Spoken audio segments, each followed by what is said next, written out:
Righto, so like many caravans, they have some type of storage box on the front of them. These boxes can build up a little condensation inside. Normally it's not too much, it doesn't make too much of an issue. But I hadn't used this van for nearly 8 months, and I opened up the box and I was absolutely devastated. The whole box was full of condensation. All my tools were rust welded shut. Super devastated. Now I know that the box hasn't leaked because I've gone over the box multiple times trying to find out if there's water getting in. It's really well sealed around the top. Now if it is getting water in, that's where it's going to be coming from, through your top hinges, but this particular box is really well sealed. All my rubber seal around here is in premium condition. I've pulled everything out of the box. There's no bad joins, there is no holes in it. So there's no water getting into the box, it's just the condensation that can't get out. So the quick solution is we're going to drill some holes in the side of the box and we're going to seal it up and we're going to put a little vent, just so the box can breathe and we shouldn't have that problem again. Anyway, let's sort this box issue out right now. Righto, now the time to put a vent in. You can pick these up from nearly any caravan shop, online, the whole lot. A louvered little vent. That way when you put it on, the water isn't going to get in when it rains and actually keeps it quite sealed. I only know this because I've actually used these quite a number of times on some of the vans I've actually built from scratch. So we know this is going to work well. I don't need to cut an entire hole. All I'm going to do is just drill 2 holes, seal it all up so that water can't leak in down the back here, and that'll be the job done. It's fairly simple really. Take a measurement. So I'm going to just hit it at 120 mil down, 150 mil in. Every single box is going to be different, every location is going to be different, but the process is going to be the same.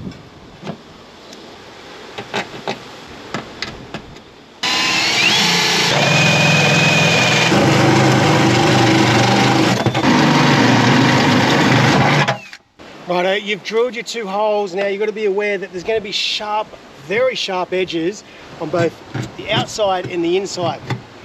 It's important you get a half round file, clean all those edges up, because the last thing you want to do is damage anything you're putting in or out of the box, especially if you've got awnings or floor mats and all that type of stuff, or electrical leads. So make sure you make it so it's nice and smooth. Run your hand over it, don't cut your hand obviously, and make sure that that is all clear and ready to go. Right, the next thing we need to do is get our vent, mark out our holes, drill and get ready to pot rivet them on. We're going to seal it all up before we do that.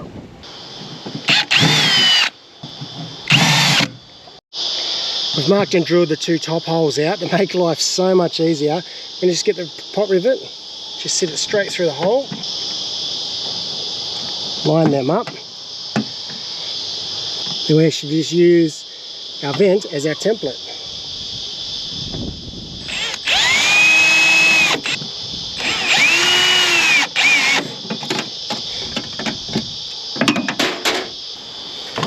Right, something as simple as some Chem Tools silicone, all-in-one silicone will be absolutely perfect for this job. I'm going to run all the way around our vent.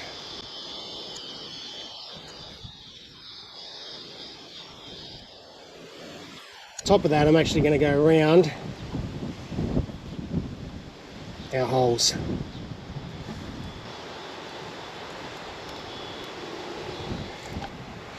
With our pot rivets, sit one in the top hole, line it up.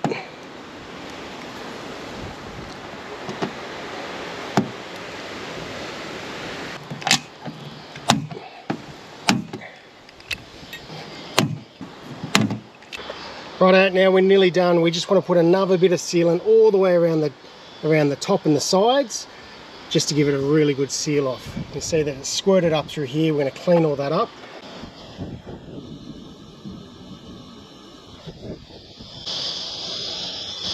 Using a small little bit of silicone, this has been used many times before. This will just really neaten it all up. And that's it, we're done.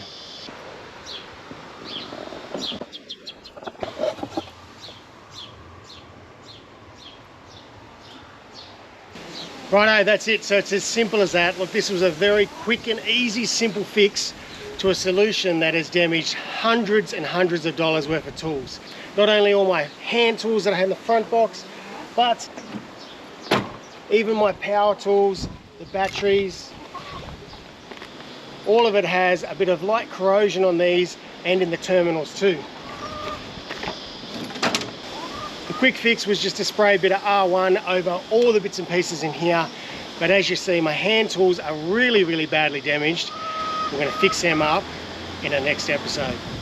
Anyway, guys, I hope you've enjoyed this. Hope it's been a little bit helpful. If it has, feel free to subscribe, leave a comment down below.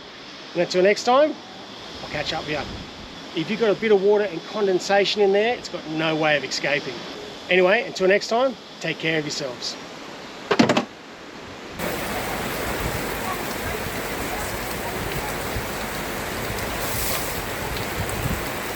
Righto, so we were fortunate enough, or unfortunate enough, to get a massive downpour while out camping. And the good thing is that we were able to test this to make sure that no water got inside the box. You see that there's plenty of water built up inside the hinges. Let's see how it looks inside.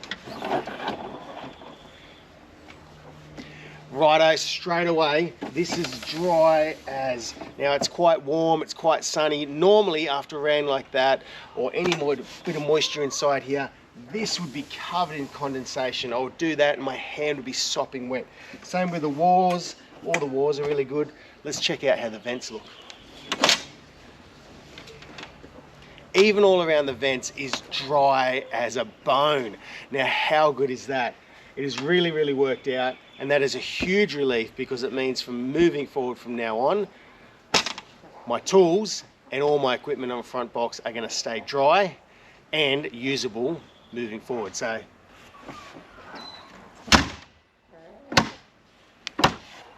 righto, so that's a quick little video on how to keep your box moisture free from any condensation build-up. Great little tip, very easy to do for any of you guys there at home. Righto, so hopefully you found it useful. Many more videos to come, and until next time, take care of yourselves.